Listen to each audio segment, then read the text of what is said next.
Eles dizem que promessas feitas na beira da morte se tornam correntes invisíveis, e eu descobri isso tarde demais. Eu tinha apenas 10 anos quando segurei a mão gelada da minha mãe pela última vez.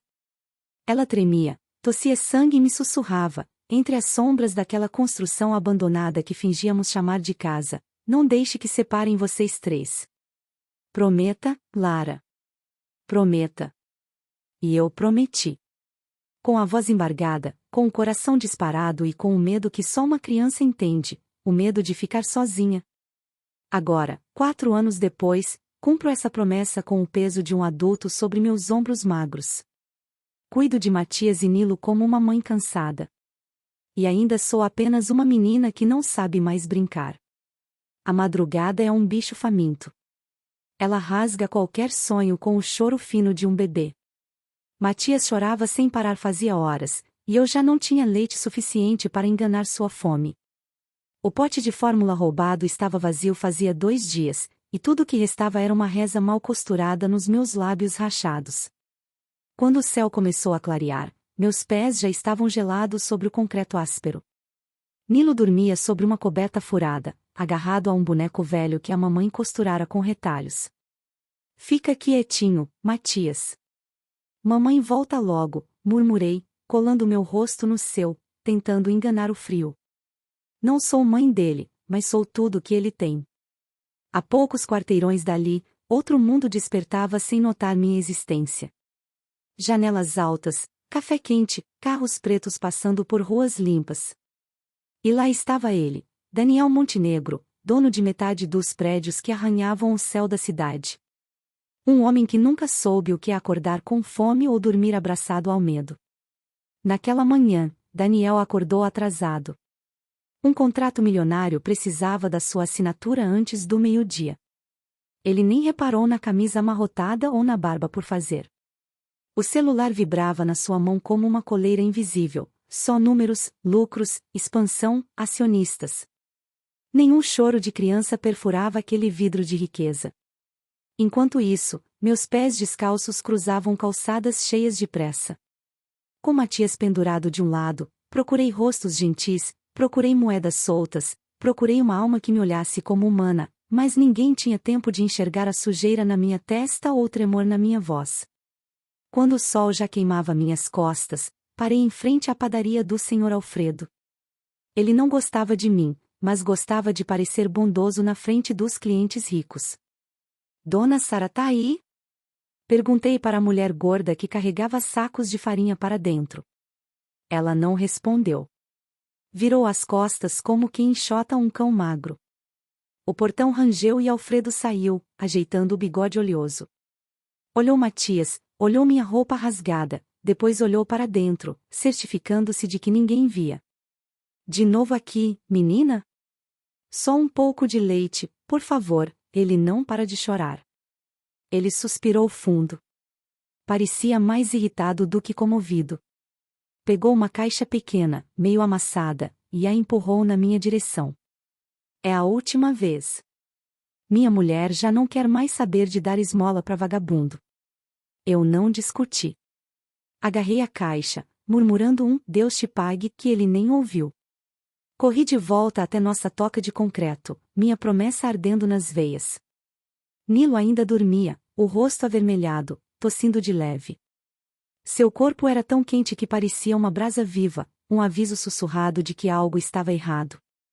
Abracei os dois, tentando ser escudo, tentando ser colo, tentando ser esperança. Mas eu era só uma menina com medo. Do outro lado da cidade, Daniel montava discursos dentro do carro blindado. A voz do motorista era um zumbido distante. Cada prédio que surgia pela janela era apenas mais um tijolo empilhado nos seus lucros. Ele não via becos, nem gente, nem promessas quebradas. Até que o trânsito parou. E ali, na calçada, entre uma parede descascada e uma banca de jornais fechada, ele me viu. Eu não sabia quem ele era. Para mim, era só mais um homem de camisa cara. Eu tremia, segurando Matias que gritava sem força. Os olhos fundos de Nilo me perseguiam, mesmo enquanto dormia. Febre, febre, febre. Daniel franziu a testa. Talvez um remorso antigo tenha cutucado seu peito de pedra. Talvez só fosse curiosidade mórbida. O fato é que, num suspiro, ele bateu no vidro. Pare aqui. O motorista nem disfarçou o espanto, mas estacionou. Daniel desceu, afundou o sapato engraxado na poça lamacenta e parou diante de mim. Olhou meu rosto sujo. Olhou Matias, olhou Nilo. Onde estão seus pais? Eu quis mentir. Mas estava tão cansada, tão desesperada. Mortos. Sussurrei. Eu sou tudo o que eles têm. Uma fração de segundo. Um silêncio espesso. E então Daniel respirou fundo, olhando para a fila de carros buzinando atrás. Venha comigo. Eu travei. Meu instinto gritou para correr. Mas Matias arquejou nos meus braços, a pele ardendo. E Nilo, no meu ombro, murmurava palavras sem sentido entre gemidos de febre. Não era mais sobre mim. Era sobre eles. No hospital, eu sentia cheiro de remédio, metal esterilizado e medo. Daniel falava com enfermeiras que balançavam a cabeça, preenchiam papéis, me olhavam como quem olha um inseto perdido. Você é o pai? Perguntavam para ele. Sim. Mentiu sem hesitar. Nilo foi levado para dentro numa maca pequena demais para tanto sofrimento. Matias agarrou meu dedo, seu choro enfraquecendo a cada segundo. Eu queria gritar. Queria fugir. Queria que minha mãe surgisse viva outra vez, me puxasse pela mão, dissesse que tudo não passava de um pesadelo. Mas não havia mãe. Não havia ninguém, só Daniel, um estranho de paletó, que me lançou um olhar indecifrável antes de virar as costas para atender o celular. As horas mastigaram minha mente. Eu me encolhi numa cadeira dura, roendo a unha até sangrar. Matias dormia no meu colo, a respiração curta, úmida. O médico saiu enfim, rosto sério. Ele está estável.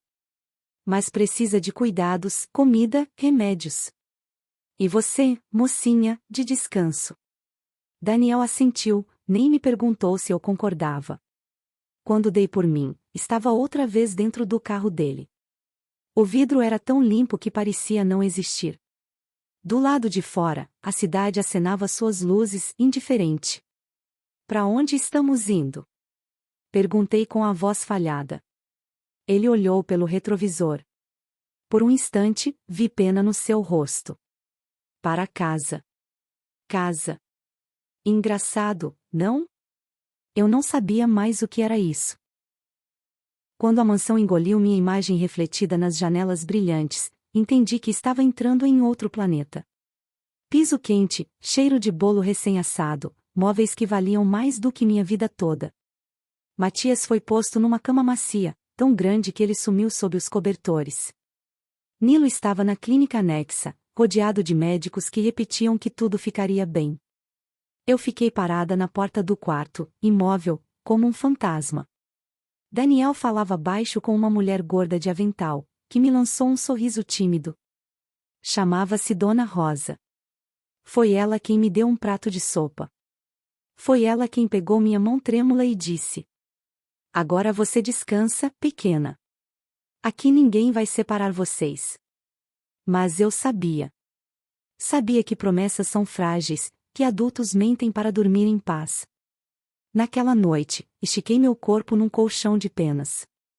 Ao meu lado, Matias respirava tranquilo.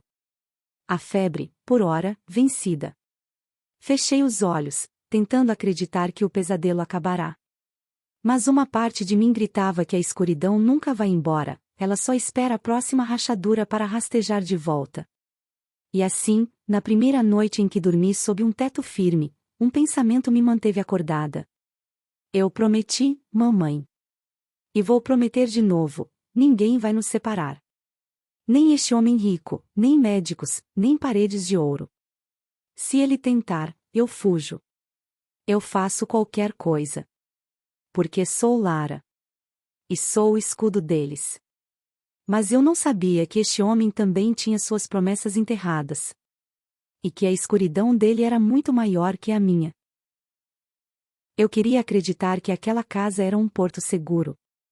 Queria mesmo. Mas logo descobri que seguranças demais significam prisões disfarçadas. Na segunda noite, Dona Rosa insistiu para que eu tomasse banho quente, vestisse roupas limpas, deitasse na cama macia. Fiz tudo isso. Mas não preguei o olho. Cada rangido no corredor era uma ameaça. Cada sombra atrás da porta parecia a mão de alguém querendo arrancar Matias de mim. Nilo ainda não voltará do hospital. Daniel prometeu que logo ele estaria em casa. Outra promessa tão macia quanto o lençol onde eu tremia sozinha. Quando o relógio piscou 3h04, eu levantei. Descalça, atravessei o corredor acarpetado até o quarto onde Matias dormia. O bebê respirava tão calmo que parecia não ter mais lembrança de febre ou fome. Encostei a testa na dele, ouvindo o som suave da vida que eu guardava com unhas e dentes. Eu te protejo, meu amor. Eu protejo vocês dois. Senti um calafrio. E não era só o vento que assobiava na janela. Atrás de mim, a porta se abriu devagar, sem Ranger. Virei num pulo, e lá estava ele. Daniel Montenegro. O homem que poderia comprar todas as ruas que eu conhecia, mas que agora estava ali, parado, me olhando como quem estuda uma fera coada. Ele não disse nada por um segundo. Depois respirou fundo. Não precisa ter medo. Murmurou. Eu não sou seu inimigo, Lara. Seu inimigo. Palavras tão fáceis de falar. Tão impossíveis de acreditar. Eu fiquei muda. Meus punhos cerrados, prontos para rasgar qualquer mentira que se aproximasse do meu irmão. Ele suspirou. Aproximou-se, mas devagar, como quem tenta domar um animal selvagem. Olhou Matias, depois olhou para mim. Sabe, eu não queria isso. Não planejei. A voz dele parecia cansada, arranhada de sono. Mas quando vi você naquela calçada, pensei na minha irmã. Essa palavra me mordeu por dentro. Irmã. Ele continuou, mesmo sem resposta minha. Ela morreu com 12 anos. Eu tinha 20. Nunca fiz nada por ela. Fugi para não ver minha mãe chorar. Fugi para construir tudo isso. Ele abriu os braços, apontando para o luxo que nos engolia. E agora não tenho ninguém para dividir. Por um segundo, senti pena. Um sopro rápido, que logo esmaguei no peito. Porque pena não enche barriga. Pena não paga médico. Pena não protege promessas. Ele me olhou de novo, mas não nos olhos, nos ombros, nas mãos rachadas, nos pés sujos. Preciso que confie em mim. Sussurrou. Eu não vou tirar seus irmãos de você. Eu quero que fiquem juntos. Eu ri. Baixo. Um riso que soou como um soluço sufocado. E o que o senhor ganha com isso? Cuspi a pergunta como quem morde um anzol. Daniel não respondeu. Apenas se virou para sair, deixando no ar um rastro de perfume caro e segredos não ditos. No terceiro dia, Nilo voltou. Viu o carro preto parar na entrada. Um homem de jaleco abriu a porta traseira e lá estava ele, meu bebê febril, agora mais magro, mais vivo. Me joguei no banco do carro antes que alguém reclamasse. Apertei Nilo no colo até sentir seus ossinhos se encaixarem nos meus braços. Dona Rosa chorou. Daniel apenas desviou o olhar. Ele ainda precisa de repouso, disse o médico. E comida de verdade. Comida de verdade. Eu quase ri de novo. Em 3 dias com Daniel, meus irmãos comeram mais do que em todo o mês anterior.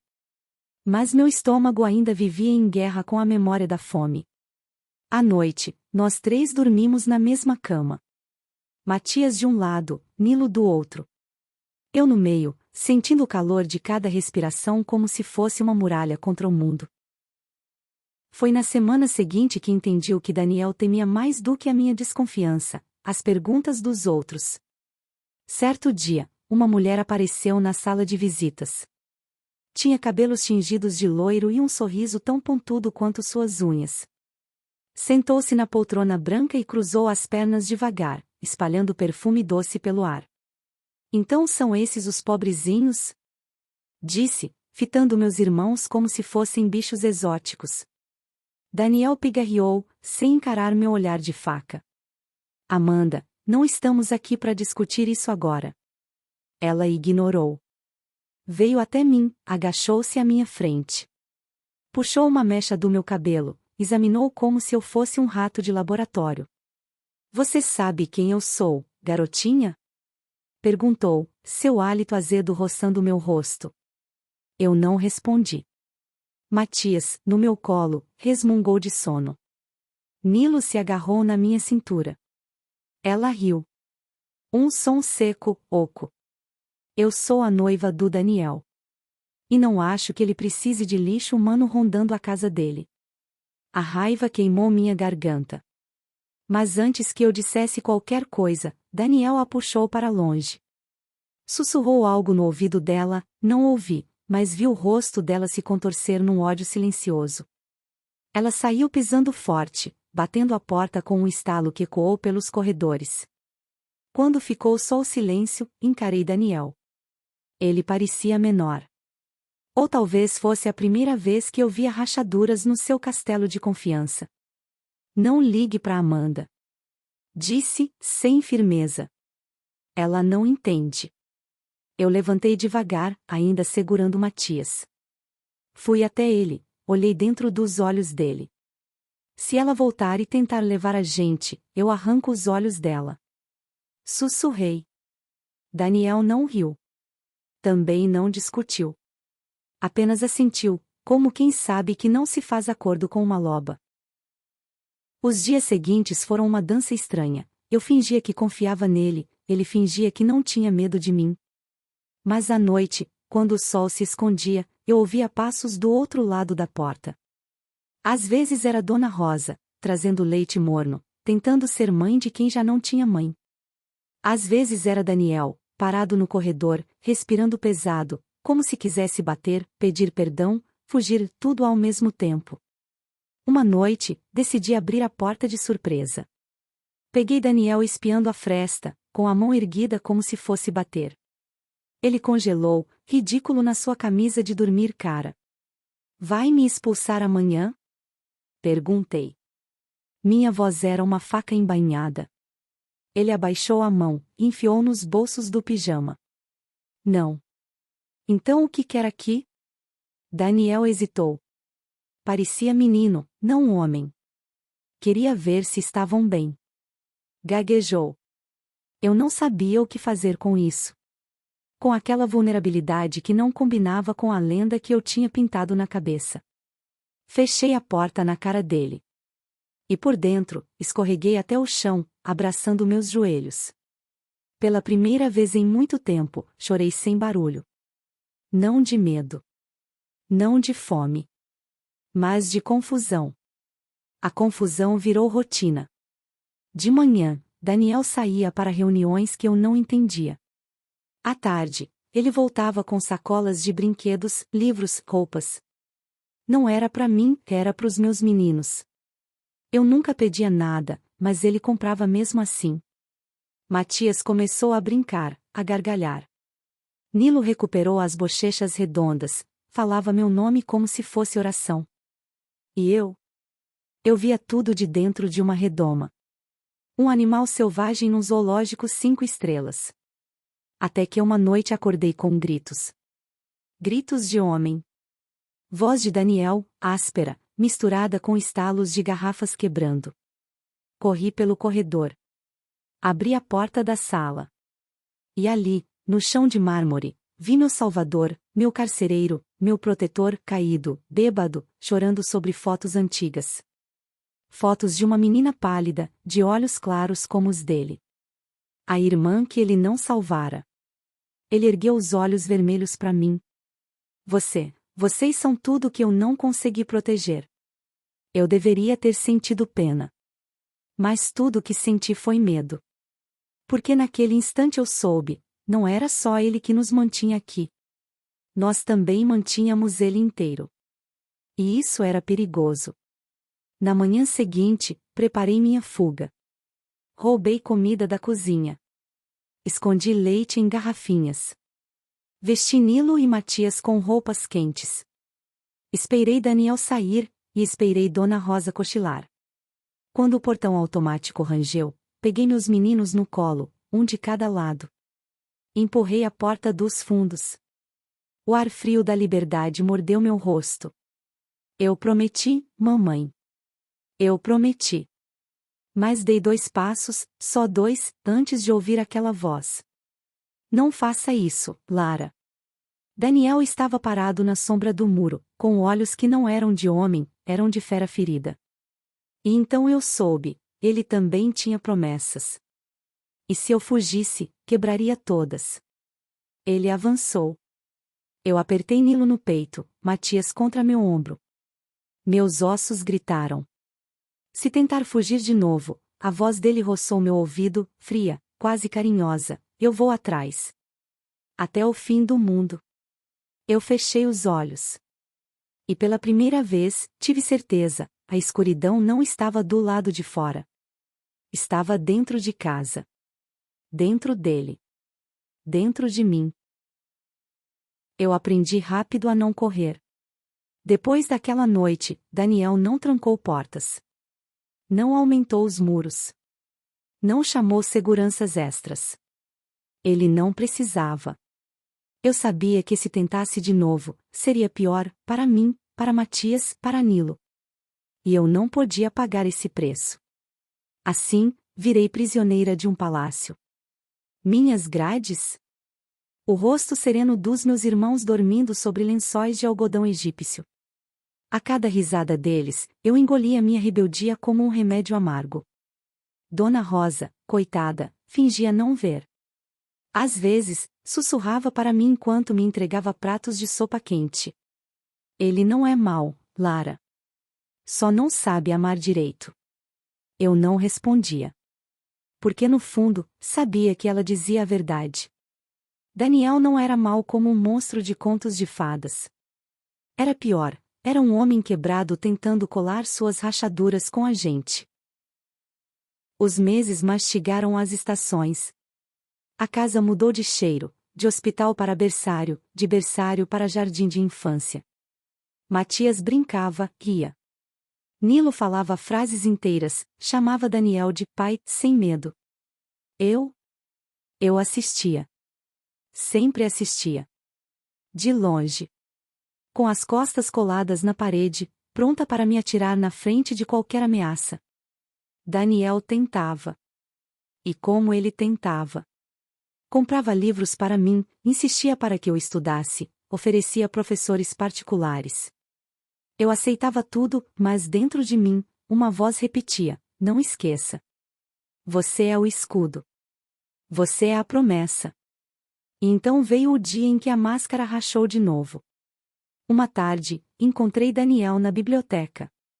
Ele estava de costas, fitando a lareira acesa, segurando uma foto velha da irmã. Preciso falar com você. Disse ele, sem se virar. Sentei numa poltrona, com o coração batendo na garganta.